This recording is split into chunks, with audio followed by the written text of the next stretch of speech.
Hey, Brian. Hey man, what's going on, man? How you doing, buddy? How are you? Really good, really good. Tell me a little bit about Riot Act. I saw the video, pretty cool, Closer to Flame. Um, you know, Give me some insight in the video and the song. Sure. Well, we made a change on the album title at the last minute, and it made sense that "Closer to Flame" would be the title track. And then, obviously, if you listen to the lyrics at "Closer to the Flame," I said, "Oh, maybe we can get a little pyrotechnic thing and try to be as safe as possible." Right. Wow. Yeah. And then, with the help of my band members, especially Claudio, they figured a way to safely have those that inferno going around us the whole time. So it was quite interesting, a little on the dangerous side, but fortunately we were careful about it. Cool. Now it's a 2-disc set, right? Yeah, 22 songs, my friend. 22 songs. Can we go down some of the tracks, because I haven't listened to the whole disc yet and stuff like that, just a couple tracks, so that people know what order they're in and stuff like that, and maybe give a little bit of insight in each track. Sure. Okay. What song you want to go over? Let's go with the very first track. All right, the song "Closer to the Flame." Right. What can I say? One of my favorite tracks on the album. It has a very rainbow with Ronnie James Dio, "Long Live Rock and Roll" vibe to it. Right. And I cannot say that the rest of the album has that same exact similar vibe. Right. But that one definitely does. And it's just like I believe we'll probably open the live sets with it and stuff. So, for us, we thought that would be the best first song, for the record. Right. Let's just pick out tracks that you're really, really happy with, and you think they would go over good live. Whatever track you want. Sure. Well, obviously "Closer to the Flame" because it's up tempo, but "Wanted," the second song, we really, it was the first song we wrote as the 4-piece version of this band. Right. And it really does culminate, the band's musical integrity and what we really do and sound like. That one really rounds out the band and shows many different styles and, the most suitable genre, I think, for us and what we're about. Right. So that one, we really, really love that one. Of course, "Stand or Fall" also has a video, as well as "Wanted." And "Stand or Fall" is right down the center, AC/DC-esque, you know what I'm saying? It's, straight ahead, not, so, there's a lot of variety on the album, and that's something that we're very, very proud of. Right. Wow. Any other tracks you want to mention that we could go into detail? Well, something, we haven't released the ballads yet. There's 2 ballads on there, "Almost There" and "Angelina." And to me, that shows a whole nother side of the band. Right. And it shows a different part of the songwriting, what we're about. It's not just a rock band banging away. It's, right. It's, I feel it features a lot of variety in regard to our writing styles. Right. Wow. Now you recorded the disc at the City Studios, which I've been to already, and you were there a long time ago. That was 2 locations ago, I think, and right, yeah, that was a while ago. That was a long, no, it's a big, we have a big studio in Huntington, New York now. Right. Wow. And but yeah, same guy running it. Wow. Tell me a little bit, what you're expecting, when you start the tour. Well, we have the tour dates are set for the middle of August, with the going to UK with Lillian Axe. Okay. And then I believe it's the end of August, first part of September, that will be in Spain with Heavy Pettin. Cool. And then there's talks right now as far as North American run coming up in throughout September and October. Right. Now your former band, Voices of Extreme, is that dissolved now, or is it still going? Never dissolved. It became more of a solo project after, for the last, I don't know, 10 years, probably since I've seen you. So, Right. Wow. the band is just relocated in many different areas, and they're doing their own thing. So we kept it going, as we went out with Tesla for about 35 shows in, Right. I think it was 2017, 2018, right around there. Right. So that features a different part of my writing style and Right. guitar playing. So it's like, that'll never dissolve. That's just, at this Right. point, it's not in the hierarchical, Right. Yeah. point yet. Yeah. I saw you live at the Starland. Oh, you did? That's right. You Yeah. came to Starland Ball. Oh, did you? Yeah. That's right. Yeah. With Voices of Extreme and stuff like that. Yeah, with 3-piece, right? 3-piece. Yeah. Tell me a little bit about your time with Red Lamp. I'd have to say Red Lamp was a really great time, interesting time. I got a chance to hang out with heavyweights like, Dave Mustaine and obviously, and Dan Right. Spitz. I think you remember Danny Spitz was like one of the original producers of Voices of Extreme. Right. And then he actually was in Voices of Extreme for a while prior to this last venture that we just did. So Danny recommended me to Dave Mustaine as far as being the singer for Red Lamb. Right. And we went out to Dave's house and stayed there and worked at his studio. At that point, it was in San Diego. I believe it's in Nashville at this point. Right. But, so I got a chance to work side by side with some of the greats in the business. Right. How'd you decide on the name Riot Act? Well, they had the name prior to me joining the band. Right.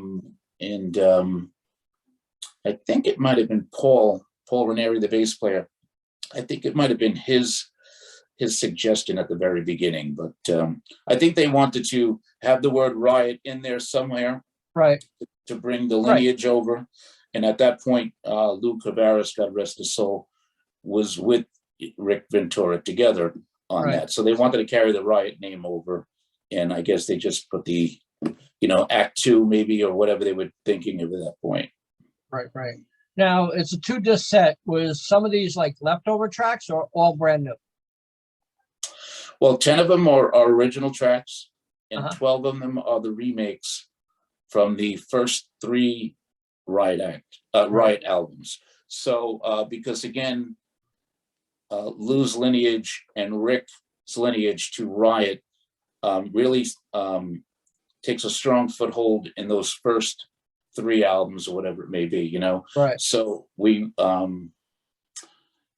stayed, those 12 songs, those 12 remakes are different songs from the first 3 records, but we're getting a lot of people are very excited to hear that, because don't forget Rick Ventura. Well, first of all, Lou Cavaras, God rest his soul, he's playing rhythm, he's playing guitar on those 12 songs. Right. And so that's a very special thing. And he's playing leads as well. And then and obviously having Rick's lineage to Riot, it's pretty nostalgic in regard to having those songs in the arsenal. Right. Do you plan on a follow-up disc, or will this be it? Oh, no. We're already talking about getting the second record going, because we haven't started touring yet. That starts in August, as you know. Right. But I would say that before we even go out, we'll be working on the at least new songs for the new record. Right. You have any other ventures that you'd like to talk about? Other bands you're working with, or recording with, or yeah, I work like with that. a lot of bands, at the studio, as you know, trying to help them get to where they want to go. We got a bunch of different bands in there, and we got bands like we're working on Adam and the Metal Hawks, new album which is coming out soon. Great kids. Band Vitro. We got Social. We got a bunch of different bands in there, and it's, you know, I enjoy helping them get to a different level, or Right. get them to where they want to go creatively. So Right. it's a really great part of the experience for me of being a studio owner, that I get to actually help other people with my craft, helping them with their craft, you know. Right. Yeah, I mean, later in the week, I got to dig it out. There was a couple pictures at your studio. You were actually helping out 3 young guys. You know, I'd like to know what happened to them. So I'll send you a photo of the band. Really? Yeah. Send it. Yeah. I want to know whatever happened to that band. I can't remember the name, but they were young kids. You know, and You I send took me the pictures photo, of- and yeah. I'll be able to identify the photo. Sure. Yeah, I'd like to know, you know, are they still around? Did they make it? Or, you know, you helped them out enough?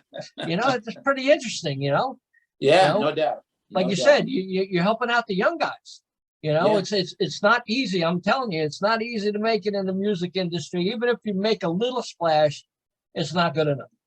You know, No, I no, mean, it's not an easy business. Not an no, easy like business. I weed through 200 to 300 emails a day, Wow. you know, listening to music and see what I like. So if I'm getting that many a day, I could just imagine how the business is. Oh yeah, swamped, Yeah. swamped, inundated. Yes, yes. Definitely. So tell me, you know, the evils about the music industries, the pros and cons, trying to like make it, and record labels. Yeah, that's a good. Well, you know, we're on Global Rock Records, which I have to say has been very good to us. In regard to you know, the pros and cons, I mean, I guess people would sit there and say, oh, the cons are, oh, you don't make money selling your music anymore, all this kind of stuff. Right. And I get that. You know. However, to me, the pros outweigh the cons, because let's face it, back in the 80s, if you didn't have $250,000 and a record deal with Atlantic Records, you were not getting a music video. It Right. was done. Right. There was no such thing as a music video unless you had a ton of money and record company support. Now these days, you could literally pick up your phone and make a Right. video, you know, and you could have it distributed through YouTube and what have you, and Exactly. and online platforms. So the opportunity for new bands to be out there is far greater Right. than it was years ago. However, obviously, there was a much deeper vetting system back then, you know. Right. So by the time it got to our ears or our eyes, it was already vetted, and it was pretty much the cream of the crop that was Right. coming your way, coming our way. But so there's a lot to sift through these days, but Right. but the accessibility is so much easier for young, aspiring, or any age artist right now. So I'd have to say that the pros definitely outweigh the cons. Right. Right. And what do you feel like is the best format to get your music out? Video, download, whatever way you can, I guess, right? Sure. Well, like, any way you can. To me, nothing sells the song Right. to the viewer better than the music video. You know, Right. so because it's a visual presence Right. that's displayed right there before anyone could. They could be watching on their phone. They could be in bed getting ready to go to sleep. They could be up in the morning, you know, whatever, eating breakfast and putting their phone on, whatever it may be.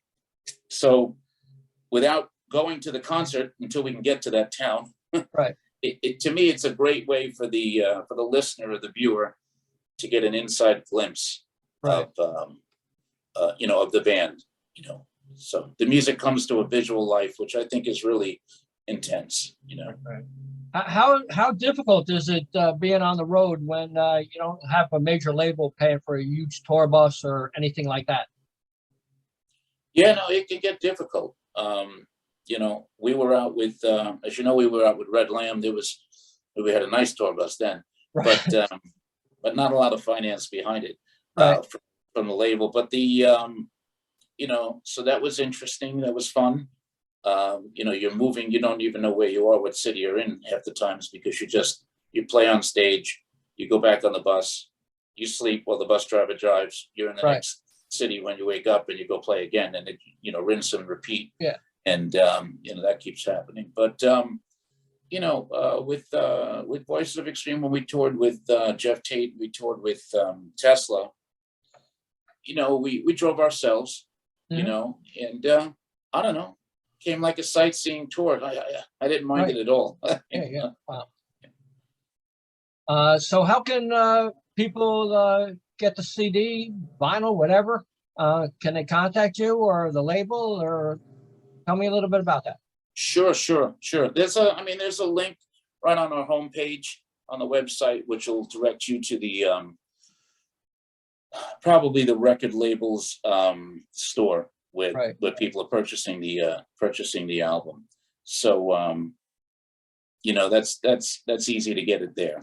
Right.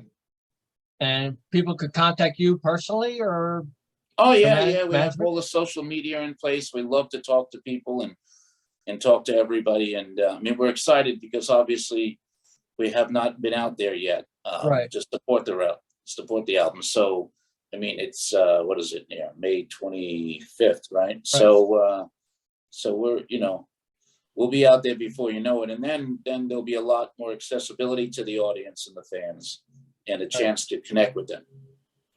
Is there any merchandise available? There is, again, on our website. Sure, absolutely. Yeah.